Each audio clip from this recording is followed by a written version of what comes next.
இன்றைக்கு இந்த காலை வேளையில இந்த ஜெபத்திற்கு வந்திருக்கிற உங்கள் அனைவருக்கும் இயேசுவின் நாமத்திலே வாழ்த்துக்களை தெரிவித்துக் கொள்கிறேன். இன்றைக்கு மகளிருடைய தினம். ஸோ நம்முடைய ஜெபத்துல கலந்திருக்கிற எல்லா சகோதரிகளுக்கும் அம்மாக்களுக்கும் எல்லோருக்குமே நான் நன்றி செலுத்துகிறேன் சொல்கிறேன். வாழ்த்துக்களை நான் தெரிவித்துக் கொள்கிறேன். கர்த்தர் உங்களை ஆசீர்வதிப்பாராக. உங்களுடைய சேவை ஒவ்வொரு வீட்லையும் அது வந்து ஒரு பெரிய சேவை என்று நான் சொல்வேன். ஸோ ரொம்ப தேங்க்ஸ். Just 1 minute. ஓகே, இன்றைக்கு நாம தியானிக்கும்படியாக எடுத்துக்கொண்ட வேத பகுதி எபிரேயர் 2வது அதிகாரம். எபிரேயர் 2வது அதிகாரம் 5 to 9 வரை. எபிரேயர் 2வது அதிகாரம் 5 to 9 வரை உள்ள வசனங்களை நாம் இன்றைக்கு தியானிக்க போகிறோம். 1 minute. Just give me 1 minute. Okay, 5 to 9 வரை உள்ள வசனங்களை வாசிக்க போகிறோம். நான் முதலாவதாக ஆங்கிலத்தில் வாசிக்கிறேன். அதன் பின்பு நான் தமிழிலே உங்களுக்காக வாசிக்க இருக்கிறேன். எபிரேயர் 2வது அதிகாரம்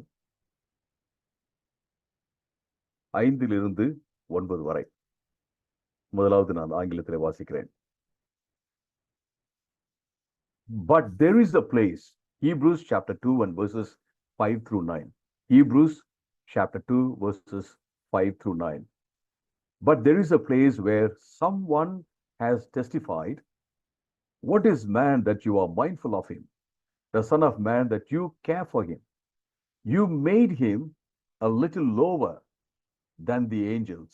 You crowned him with glory and honor and put everything under his feet. In putting everything under him, God left nothing that is not subject to him. Yet, at present, we do not see everything subject to him, but we see Jesus, who was made a little lower than the angels, now crowned with glory and honor, because he suffered death, so that by the grace of God he might taste death for everyone. நான் தமிழிலே வாசிக்கிறேன். எபிரேயர் 2வது அதிகாரம் 5 to 9 வரை. இனி வரும் உலகத்தை பற்றி பேசுகிறோமே, அதை அவர் தூதர்களுக்கு கீழ்ப்படுத்தவில்லை. ஒரு இடத்திலே ஒருவன் சாட்சியாக, மனிதனை நீர் நினைக்கிறதற்கும் மனிதனுடைய குமாரனை நீர் விசாரிக்கிறதற்கும் அவன் எம்மாத்திரம்? அவனை தேவதூதர்களை விட கொஞ்சம் சிறியவனாக்கினீர். மகிமையினாலும் கனத்தினாலும் அவனுக்கு முடிச்சூட்டி உம்முடைய கைகளின் செய்கைகளின் மேல் அவனை அதிகாரியாக வைத்து எல்லாவற்றையும் அவனுடைய பாதங்களுக்கு கீழ்ப்படுத்தினீர் என்று சொன்னான். எல்லாவற்றையும் அவனுக்கு கீழ்ப்படுத்தினீர் என்கிற காரியத்தில் அவர் அவனுக்கு கீழ்ப்படுத்தாத பொருள் ஒன்றும் இல்லை.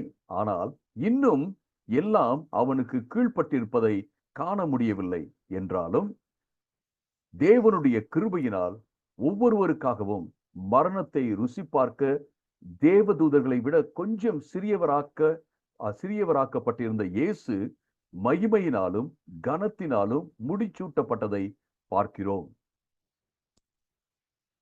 இன்றைக்கு நாம தியானிக்க எடுத்துக்கொண்ட பகுதி எபிரேயர் 2 5 to 9 வரை. எபிரேயர் 2 5 to 9 வரை. டாபிக் டைட்டில் என்ன அப்படின்னா, தலைப்பு என்ன? இயேசு மனிதர்களுடைய பரிபூர்ணமான பிரதிநிதி. இயேசு மனிதர்களுடைய பரிபூர்ணமான பிரதிநிதி.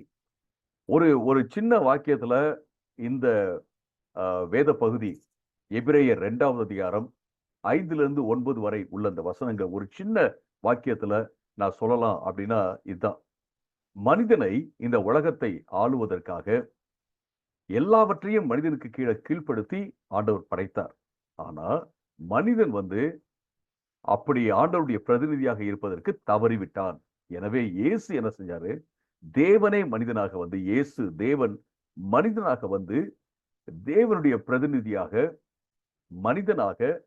மனிதனுடைய பிரதிநிதியாக வாழ்ந்து அவர் என்ன செஞ்சார் அப்படின்னா, எப்படி மனுஷன் இந்த உலகத்தை ஆள முடியும் என்பதை காண்பித்து விட்டு அவர் என்ன செஞ்சிருக்காரு, இப்ப மரித்து உயிரோடு எழுந்து அவர் பரமேறி இருக்கிறார் அப்படின்னு சொல்லிட்டு நம்ம சொல்லலாம். முழு முழு இந்த இந்த வேத பகுதியில் சொல்லும் அனைத்து காரியங்களையும் நான் இந்த சின்ன வாக்கியத்துல நான் அடக்கிவிட்டேன். இதுதான் இதனுடைய இதனுடைய அர்த்தம். இந்த வேத பகுதியினுடைய அர்த்தம் இதுதான். இப்ப நம்ம என்ன செய்ய போறோம்? ஆஹ் ஒவ்வொரு பகுதியாக நம்ம பார்க்க போறோம். நமக்கு இருக்கிற அந்த கொஞ்ச நேரத்தை நம்ம பார்க்க போறோம். நிச்சயமாக நான் விசுவாசிக்கிறேன், இது நமக்கு உற்சாகத்தை கொடுக்கும். அது மட்டுமல்ல, நம்ம வாழ்க்கையில வந்து ஒருவேளை நாம யாருன்னே தெரியாம இருந்தோம் அப்படின்னம்னா, அல்லது நம்முடைய நோக்கம் இந்த உலகத்துல என்ன அப்படின்னு தெரியாம இருந்தோம் அப்படின்னம்னா, நாம வந்து தலைவர்களாக இந்த உலகத்துல நாம என்ன செய்யணும் அப்படிங்கிறத இன்னும் கூரிய பார்வையோட நம்ம பார்க்க வேண்டும் என்று இருக்கும் என்றால், நிச்சயமாக இந்த வேத பகுதி நமக்கு உதவி செய்யும் என்பதுல சந்தேகம் இல்லை. நான் முதலாவது நான் வாசிக்கிறேன். இங்கே நம்ம பார்க்கிறது என்னன்னா, 5வது வசனத்துல தேவத்து 5வது வசனத்துல இனி வரும் உலகத்தை பற்றி பேசுகிறோமே. நாம இனி வரும் உலகம் இப்படிலாம் நடக்க போகுது அப்படின்லாம் பேசுறோம்ல. நம்ம இந்த உலகத்துல நாம எந்த நோக்கத்தோட இருக்கோம் அப்படிங்கிறத கொஞ்சம் யோசித்து பார்க்கலாம் அப்படிங்கிறத இங்க சொல்றத பார்க்கிறோம். இன்னைக்கு நிறைய பேரு அந்தி கிறிஸ்து வராரு, இந்த பயோசிப் வந்துருச்சு, இப்படி அப்படி வந்துருச்சு, இப்படி வந்துருச்சு, அப்படி இப்படின்னு நிறைய பேசிட்டே இருக்கிறாங்க. நீங்க யூடியூப் திறந்து பார்த்தீங்க அப்படின்னு வச்சுங்களேன், செகண்ட் கமிங் ஆஃப் ஜீசஸ் கிரைஸ்ட்னு போட்டீங்க அப்படின்னா போதும், நிறைய யூடியூபர்ஸ் பொய்யான காரியங்களை சொல்லி மக்களை பயமுறுத்துகிறத நம்ம பார்க்கிறோம். வேத வசனத்துல இல்லாதத இயேசு கிறிஸ்துனுடைய 2ஆம் வருகையோட சேர்த்து பேசுறத நம்ம பார்க்கிறோம். இப்படி வந்துருச்சு, அப்படி வந்துருச்சு, இங்க வந்துருச்சு, அந்தி கிறிஸ்து பிறந்துட்டான், இப்ப வந்து நம்ம 2வது குதிரை வர காலத்துல இருக்கிற, 3வது குதிரை வர காலத்துல இருக்கு, இப்படி நிறைய பேர் சொல்றதை பார்க்கிறோம். ஆனா அவர்கள் சொல்வது எல்லாமே ஐ சேலஞ்ச். நாம வேத புஸ்தகத்தை அதனுடைய கான்டெக்ட்ல, அதனுடைய சூழல்ல நம்ம படித்து தெரிந்து கொள்வது மிக மிக முக்கியமான ஒரு காரியம். சரி, அது ஒரு சைடு இருக்கட்டும். இன்னைக்கு பாத்தீங்கன்னா நிறைய பேரு இப்ப இருக்கிற இந்த உலகத்துல நாம எப்படி தேவனுடைய பிரதிநிதிகளாக தேவனுடைய சித்தத்தை செய்யலாம், எப்படி வந்து நம்முடைய வாழ்க்கையில இருக்கிற பல அம்சங்கள் என்னென்னலாம் இருக்கு, நம்முடைய குடும்பம் இருக்கிறது, நம்முடைய வேலை இருக்கிறது, நம்முடைய தொழில் இருக்கிறது, வியாபாரம் இருக்கிறது, ஊழியம் இருக்கிறது, இப்படி பல்வேறு அம்சங்கள் நம்முடைய வாழ்க்கையில இருக்கிறது, பிள்ளைகளை வளர்க்கும் காரியம் இருக்கிறது. இது இப்படி பல்வேறு அம்சங்கள்ல நாம எப்படி தேவனுடைய மனித பிரதிநிதியாக, காட்ஸ் ஹியூமன் ரெப்ரசன்டேட்டிவாக நம்ம எப்படி இருக்கலாம் அப்படிங்கிறதுக்கு நிறைய பேர் நிறைய அட்டென்ஷன் கொடுக்கறது கிடையாது. அவங்க வந்து நாளைக்கு என்ன நடக்க போகுது, அது இயேசு என்ன வரப்போறாரு, நம்ம பரலோகத்துக்கு போவோமா அல்லது நரகத்துக்கு போவோமா, நரகம் எப்படி இருக்கும், நரகத்துல வந்து நிறைய கம்பார்ட்மெண்ட்ஸ் இருக்குமா, அல்லது பரலோகத்துக்கு போகும்போது அங்க வந்து நமக்கு குடிசை கிடைக்குமா, அல்லது என்ன ஒரு பெரிய அப்பார்ட்மெண்ட் கிடைக்குமா, அல்லது பெரிய பங்களோ கிடைக்குமா, பேலஸ் கிடைக்குமா அப்படின்னு சொல்லிட்டு நான் இந்த தரிசனத்தை பார்த்தேன், தரிசனம் பார்த்தேன். இது எல்லாமே பைபிள்ல இல்லாத விஷயங்கள். இதை பேசி மக்களுக்கு வந்து ஒரு ஒரு பயத்தை கொடுக்குறாங்க, அல்லது வேதத்தில் இல்லாத காரியத்தை தேட வைக்கிறாங்க. அருமையானவர்களே, நாம நம்முடைய வாழ்க்கைக்கு தேவையான அனைத்தையும், இந்த வாழ்க்கைக்கும் வரும் வாழ்க்கைக்கும் தேவையான அனைத்தையும் ஆண்டவர் வேத புஸ்தகத்துல சொல்லி வைத்து விட்டார். எதெல்லாம் நமக்கு தேவைன்னு இருக்கோ எல்லாவற்றையும் அவர் சொல்லிவிட்டார். அதை பிடித்து கொண்டோம் என்றாலே போதும் என்பதை பார்க்கிறோம். அப்ப இப்ப அதை நம்ம விட்டுருவோம். இந்த செகண்ட் கமிங், இதெல்லாம் மறுவாழ்வு எல்லாத்தையும் நம்ம விட்டுருவோம். நிச்சயமாக நீங்க இயேசு கிறிஸ்துவுக்குள்ள இருந்தீங்க அப்படின்னா ஆண்டவரோடு என்றென்றைக்கும் இருப்பீர்கள்.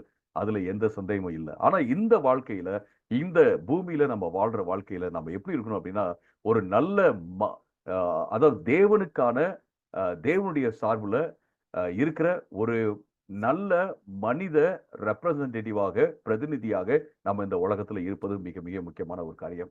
அப்ப நல்ல ஒரு மனித ரெப்ரசன்டேட்டிவாக, ஆண்டவருக்கென்று ஆண்டவருடைய மனித ரெப்ரசன்டேட்டிவாக, மனித பிரதிநிதியாக இந்த உலகத்துல இருக்கணும்னா யாரை நம்ம பின்பற்றுவது, யார் நமக்கு மாடல் அப்படின்னா, அந்த பெர்ஃபெக்டான மாடல் யார் அப்படின்னா இயேசு கிறிஸ்து என்று பார்க்கிறோம். இயேசு கிறிஸ்து யாரு? அவர் தேவன், மனுஷனாக இந்த உலகத்துல வந்த தேவன் என்று நம்ம பார்க்கிறோம். இது ரொம்ப ரொம்ப முக்கியமான ஒரு காரியம். இங்க நம்ம பார்க்கிற முதல் விஷயம் என்ன அப்படின்னு கேட்டீங்கன்னா, இங்க பரிசுத்த ஆவியானவர் மூலமாக ஏவப்பட்டு இந்த ஆசிரியர் சொல்றாரு, இந்த எபிரேய புஸ்தகத்தை எழுதின அந்த ஆசிரியர் சொல்றாரு, ஒரு இடத்துல இந்த மாதிரி ஒரு வசனம் இருக்கிறது. என்ன வசனம் இருக்கிறது? எல்லாவற்றையும் மனுஷனுக்கு கீழே ஆண்டவர் வந்து கீழ்ப்படுத்தி இருக்கிறார். ஆனா நம்ம இந்த உலகத்துல பார்க்கும்போது எல்லாமே மனுஷனுக்கு கீழே இருக்குதா அப்படின்னா அப்படிலாம் கிடையாது. ஆனா இயேசு கிறிஸ்து என்ன செஞ்சாருன்னா மனுஷனா வந்து அவர் வாழ்ந்து காண்பித்து எல்லாவற்றையும் அவர் தனக்கு கீழே கொண்டு வந்துட்டாரு அப்படின்னு சொல்றதை பார்க்கிறோம்.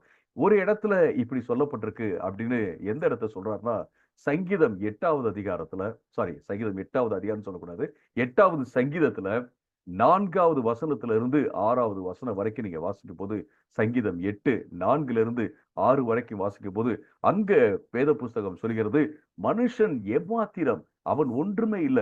ஆண்டவர் வந்து அவனை பத்தி நினைக்கிறதுக்கோ, அவனை பத்தி கேர் பண்ணிக்கிறதுக்கோ, ஐ டோன்ட் கேர் அப்படின்னு நம்ம சொல்றோம்ல, ஐ டோன்ட் கேருக்கு ஆப்போசிட் வந்து ஐ கேர் அப்படின்னு அர்த்தம். ஸோ மனுஷனை பத்தி நினைக்கிறதுக்கு அவன் எம்மாத்திரம் ஒண்ணுமே கிடையாது. ஆனா மனுஷனுக்கு வந்து மகிமையை கொடுத்திருக்கிறாரு, கனத்தை கொடுத்திருக்கிறாரு. மனுஷனை வந்து தேவதூதர்களுக்கும் கொஞ்சம் கீழே அவர் வந்து படைச்சிருக்கிறாரு. ஆனா முழு பூமியையும் அவனுக்கு கீழ்ப்படுத்தி இருக்கிறார். அவனை ஆண்டு கொள்ளும்படியாக சொல்லியிருக்கிறாரு அப்படின்னு சொல்லிட்டு வேதவசனம் சொல்வதை பார்க்கிறோம். ஆதியாகமம் 1வது அதிகாரம் 26ல இருந்து 28 வரைக்கும் நீங்க வாசிச்சீங்க அப்படின்னா, அங்கதான் ஆண்டவர் மனுஷனெல்லாம் படைச்சு மனுஷனுக்கு மனுஷன் அப்படின்னு சொல்லும்போது ஆண், பெண் 2 பேரையும் சேர்த்து நான் சொல்றேன். மனுஷனுக்கு ஆண்டவர் என்ன செய்றாருன்னா, ஒரு அதிகாரத்தை கொடுக்கிறார். நீங்க இந்த பூமியை கீழ்ப்படுத்தி இந்த பூமியை ஆண்டு கொள்ளுங்கள் அப்படின்னு சொல்றதை நாம பார்க்கிறோம். ஆனா மனுஷன் வந்து ஆண்டு கொண்டானா? நல்ல விதத்துல ஆண்டு கொண்டானா? அப்படின்னா இல்ல அப்படின்றத பார்க்கிறோம். மனிதன் வந்து ஒவ்வொரு நாளும் ஸ்ட்ரகிள் பண்ணிட்டே இருக்கான். இன்னைக்கு நம்ம உலகத்துல நீங்க பாருங்க எவ்வளவு பாகுபாடுகள் இருக்கிறது, எவ்வளவு கஷ்டங்கள் இருக்கிறது. மனிதர்கள் வந்து ஏன் ஏழையா இருக்காங்கன்னா, அவங்க வந்து சோம்பேறியா இருக்கிறதுனால மட்டும் கிடையாது. இல்ல வேலை கிடைக்காத மட்டும் கிடையாது. அவர்கள் அந்த சிஸ்டம், இந்த உலகத்தினுடைய சிஸ்டம் வந்து எப்படி இருக்கு அப்படின்னா, இட்ஸ் இட்ஸ் கரப்டட். இது வந்து சீர்கேடான ஒரு சிஸ்டமாக இருக்குது இந்த உலகத்துல. நீங்க நீங்க வந்து அ பாலிடிக்ஸ் வந்து ரொம்பலாம் ஆராய்ச்சிலாம் பார்க்கவே தேவையில்ல. எடுத்த எடுப்புல சொல்லலாம். சிஸ்டம் வந்து கரப்டட்.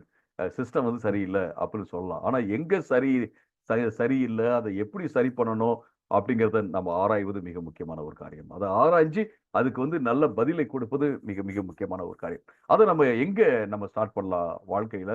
நம்ம ஒரு பிரசிடென்ட், ஒரு பிரைம் மினிஸ்டர் அல்லது சீஃப் மினிஸ்டர், அந்த பாலிட்டிஷியன், இந்த பாலிட்டிஷியன் அல்லது இந்த சொசைட்டில வந்து சிஸ்டம் சரியில்லை அப்படின்னு சொல்லிட்டு நம்ம பேசிட்டு இருக்கலாமா? நம்முடைய வாழ்க்கையில சிஸ்டம் சரியா இருக்குதா அப்படின்னு பார்க்கிறது தான் ரொம்ப ரொம்ப முக்கியமான ஒரு காரியம். எந்த அளவுக்கு நாம கரப்டடா இருக்கோம், எந்த அளவுக்கு நாம ஆண்டவருடைய பிரதிநிதி அந்த உலகத்துல இல்ல அப்படிங்கிறத நம்ம பார்ப்பது மிக மிக முக்கியமான ஒரு காரியம். நம்மை திருத்தி, நம்மை சீர்படுத்தி நாம நிச்சயமாக இந்த உலகத்தை சீர்படுத்த முடியும் என்பதுல எந்த சந்தேகமும் இல்லை. ஆனா மனுஷன் வந்து அத ஃபெயில் பண்ணிட்டான், அதை தவற விட்டு விட்டான். ஆனா ஆண்டவராகிய இயேசு கிறிஸ்து நமக்கு ஒரு நல்ல ஒரு எக்ஸாம்பிளாக, ஒரு உதாரணமாக இருக்கிறார் என்று நாம பார்க்கிறோம். மனிதனாக இயேசு கிறிஸ்து இந்த உலகத்துக்கு வந்து அவர் எப்படி வந்து மனுஷன் ஆண்டவருக்கு பிரியமா வாழ முடியும் என்பதை அவர் அவர் காண்பித்தார்ன்னு சொல்லி பார்க்கிறோம். இயேசு கிறிஸ்து இந்த உலகத்துல அவர் ஊழியம் செஞ்ச போது அவர் சொல்றாரு, நான் பிதா என்ன செய்கிறாருன்றத பார்க்கிறேனோ அதை தான் நான் செய்கிறேன் அப்படின்னு சொல்றதை நம்ம பார்க்கிறோம். அவர் என்னென்னலாம் செஞ்சாரு? பிரசங்கம் பண்ணாரு.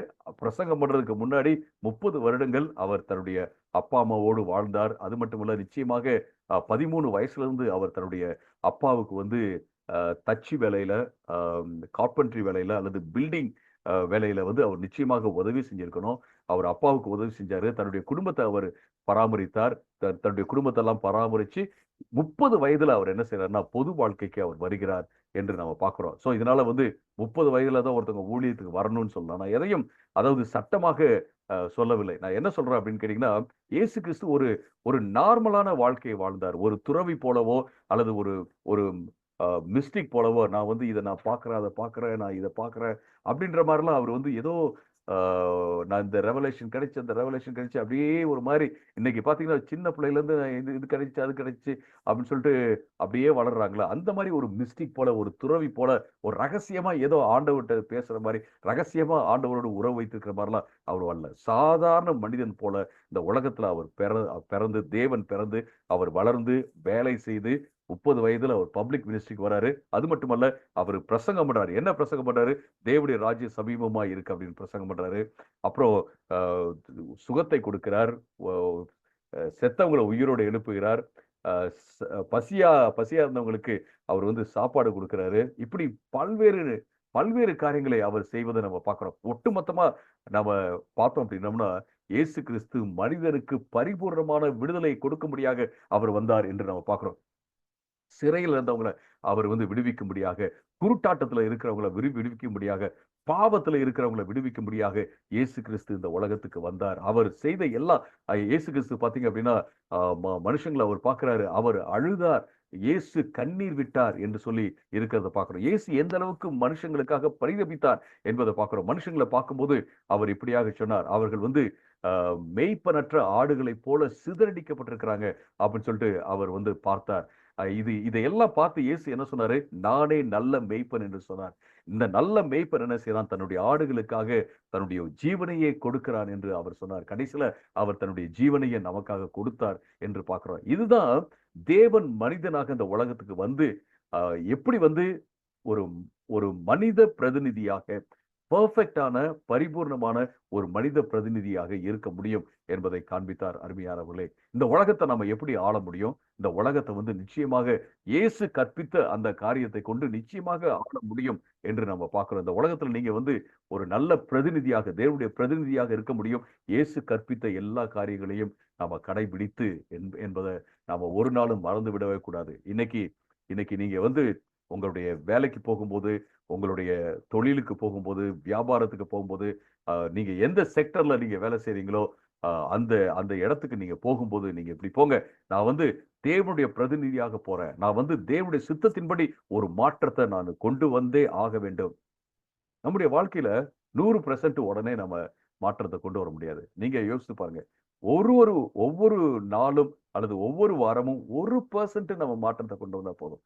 நான் தேவனுடைய சித்தத்தின்படி நான் செய்ய போறேன், நான் இதை மாத்திக்கிட்டே இருக்க போறேன், 1% நம்ம மாற்றத்தை கொண்டு வந்தா போதும். 100 நாள்ல 100% நமக்கு மாற்றம் வரும். அல்லது சரி, ஒரு நாள்ல நான் 1% கொண்டு வர முடியாது, ஒரு வாரத்துல அதுவும் ஓகே தான். ஒரு வாரம் கூட எனக்கு ரொம்ப கஷ்டம் தான். ஒரு மாசத்துல கொண்டு வந்தா நிச்சயமாக நம்ம 100 மாசங்கள்ல நம்ம இன்னும் அதிகமாக ஆண்டவருடைய இந்த பாதையில, விசுவாச பயணத்துல நம்ம மாற முடியும். இப்ப கேள்வி என்ன அப்படின்னா, நம்ம மாறிக்கொண்டு இருக்கிறோமா அப்படிங்கறதுதான் கேள்வி. இன்னும் அதிகமாக நாம ஒரு நல்ல மனிதனாக மாறிக்கொண்டே இருக்கிறோமா அப்படிங்கிறத கேள்வி. ஒரு நல்ல மனிதனாக இந்த உலகத்துல வாழ வேண்டுமா? இயேசு கிறிஸ்து எக்ஸாம்பிள் காமிச்சிருக்கிறார். தேவன் மனிதனாக ஒரு நல்ல மனிதனாக இந்த உலகத்துல வாழ்ந்து நமக்கு ஒரு எக்ஸாம்பிள் அவர் காண்பித்திருக்கிறார் என்று சொல்லி நாம பார்க்கிறோம். இந்த உலகத்துல அநேகரை நம்ம எக்ஸாம்பிளுக்கு வச்சுக்கலாம். ஆனா ஒரு சில விஷயத்துக்காக தான் வைத்துக் கொள்ளலாம். எனக்கு சில மென்டர்ஸ்லாம் இருக்கிறாங்க, எக்ஸாம்பிள்ஸ் எல்லாம் இருக்காங்க. அவங்க அவங்கள ஒவ்வொரு காரியத்துக்காக தான் நான் ஃபாலோ பண்ண முடியும். அதாவது எல்லாத்துக்கும் ஃபாலோ பண்ண முடியாது. ஒரு சிலரை எப்படி பேசுறது அப்படிங்கிறதுக்காக நான் ஃபாலோ பண்ணலாம். ஒரு சிலர் எப்படி திங்க் பண்றாங்க, எப்படி தியாலஜி திங்க் பண்றாங்க அப்படிங்கிறதுக்காக நான் அவங்கள ஃபாலோ பண்ணலாம். ஒரு சிலர் எப்படி அவங்க எழுதுறாங்க, எவ்வளவு அழகா எழுதுறாங்க அப்படிங்கிறதுக்காக நான் ஃபாலோ பண்றேன். ஒரு சிலர் நல்லா எப்படி நிர்வாகம் பண்றாங்க அப்படிங்கிறதுக்காக ஃபாலோ பண்ணலாம். ஆனா நிர்வாகம் பண்றவங்க பாத்தீங்கன்னா நல்லா எழுதுறவங்களா இருக்க மாட்டாங்க. சோ மனுஷன், நீங்கள், நானு எல்லோருமே நாம இம்பர்ஃபெக்ட் பீப்புள். நாம ஒருத்தவங்களை ஃபாலோ பண்ணும்போது நாம என்ன செய்யணும்னு கேட்டீங்கன்னா, நாம சரியானதை எடுத்துக்கொள்ள வேண்டும். ஆனா யாருகிட்ட இருந்து நம்ம எல்லாத்தையும் ஃபாலோ பண்ணலாம் அப்படின்னா, இயேசு கிட்ட இருந்து நம்ம எல்லாவற்றையும் ஃபாலோ பண்ணலாம்.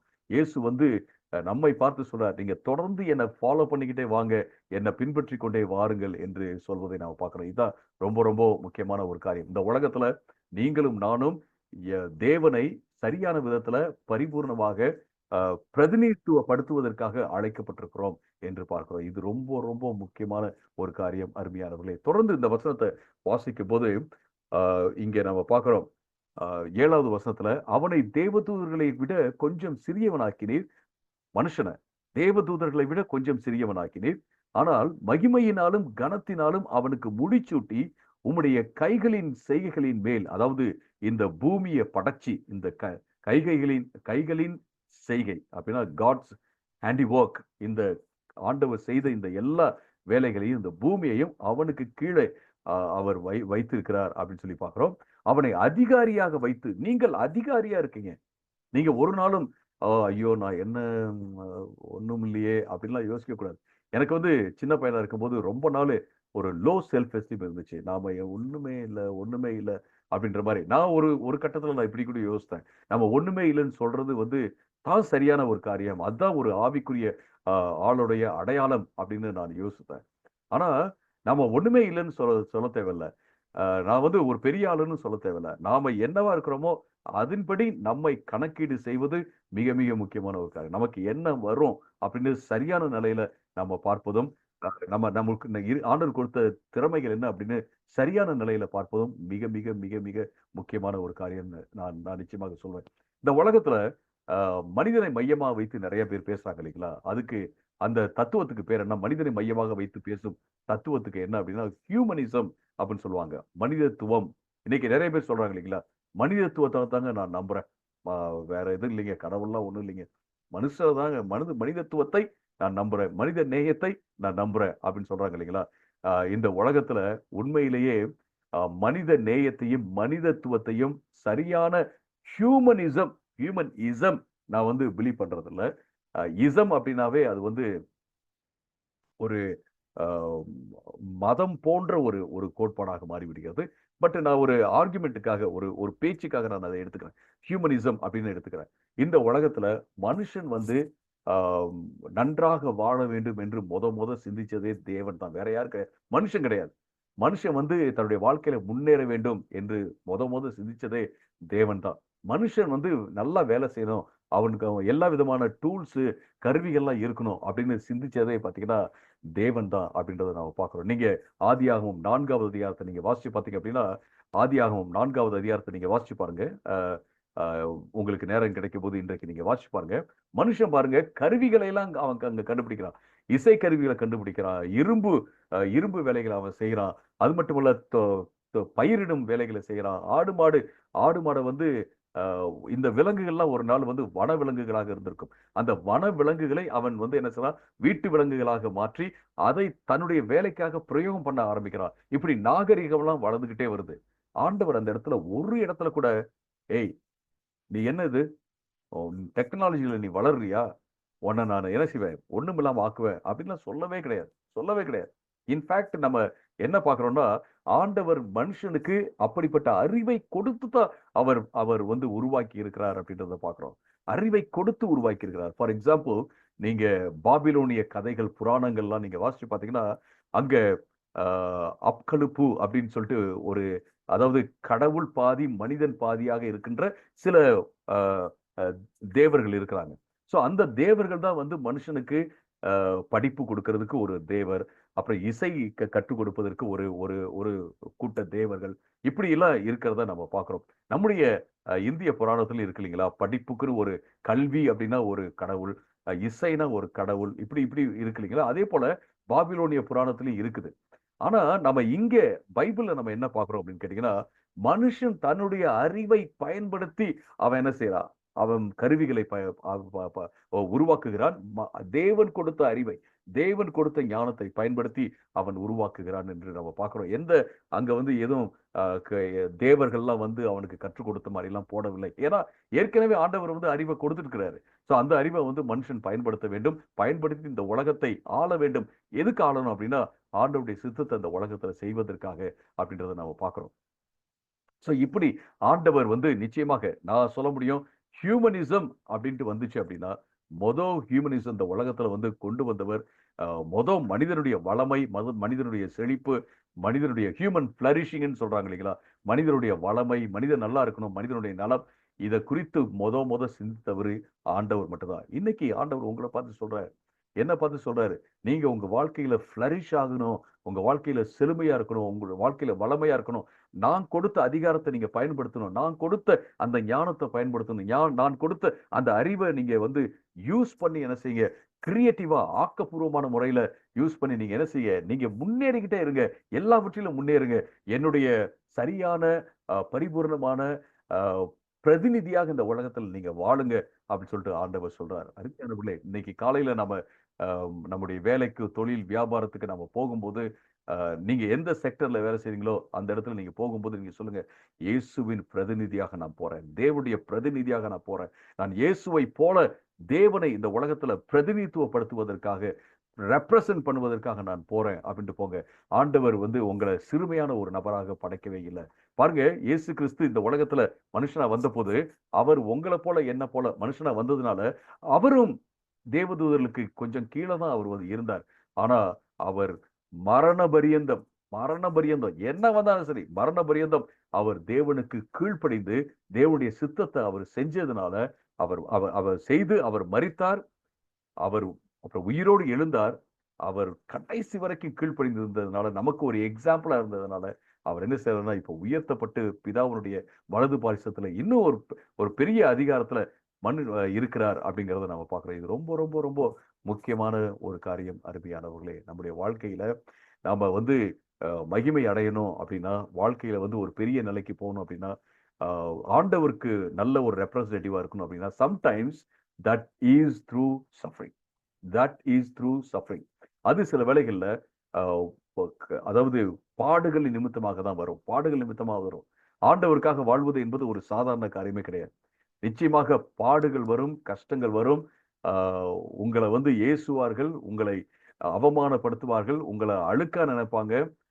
அந்த காலத்துலலாம் பார்த்தீங்க அப்படின்னா, நான் வந்து எங்களுடைய கிராமத்துல நான் வந்து ஆண்டவரை ஏற்றுக்கொண்டேன் அப்படின்னு சொல்லும்போது, என்ன சில சிலர்லாம் பார்த்தது எப்படி பார்த்தாங்க அப்படின்னா, ஏதோ ஒரு அழுக்கு கீழ கிடக்கிற சாணி மாரி என்ன செஞ்சாங்க பார்த்தாங்க. அப்படிதான் பார்த்தாங்க. எனக்கு இன்னும் அந்த அந்த அவங்க எப்படி பார்த்தாங்க அப்படிங்கிறத அ நான் பார்க்கும்போது, நெனச்சு பார்க்கும்போது, எனக்கே இப்ப உடம்பு கூசுகிறது. இப்படிலாம் பார்த்தாங்களே அப்படின்னு சொல்லிட்டு. பட் அ கவலையே இல்ல. யாரு எப்படி பார்த்தாலும் சரி. நீங்களும் நானும் தேவனுடைய பிரதிநிதிகளாக இருக்கிறோம் அப்படிங்கிறதுல நாம கவலையே படக்கூடாது. அத நம்ம சொல்வதற்கும் நம்ம கவலைப்படக்கூடாது. ஆனா அத சொல்வதை நம்ம சரியான விதத்துல சொல்ல வேண்டும். பெருமையோட எல்லாத்தையும் கேவலப்படுத்தி நாம சொல்லவே கூடாது. இயேசு கிறிஸ்து அப்படி பண்ணவே இல்ல. அப்படி செய்யவே இல்ல. இயேசு கிறிஸ்து யாருக்கு எதிராக பேசினார் அப்படின்னா, தேவனுடைய சித்தத்த ஒரு லீகலிசத்தின் மூலமாக, சட்டப்பூர்வமாக பிரமாணங்கள மட்டும் மேலோட்டமாக அ ப கடைபிடித்து நாம செய்யலாம். சடங்குகள கடைபிடித்து செய்யலாம். அப்படிங்கிறவங்களுக்கு எதிராக தான் இயேசு கிறிஸ்து பேசினாரே ஒழிய, இயேசு கிறிஸ்து வந்து சாதாரண மக்களுக்கு எதிராக அவர் பேசவே இல்ல. அ இன்ஃபாக்ட் வந்து ஒரு வாலிபன் வரான். ஒரு பணக்கார வாலிபன் வரான். அவன் வந்து இயேசு கிறிஸ்து சொன்னத கேட்க முடியல.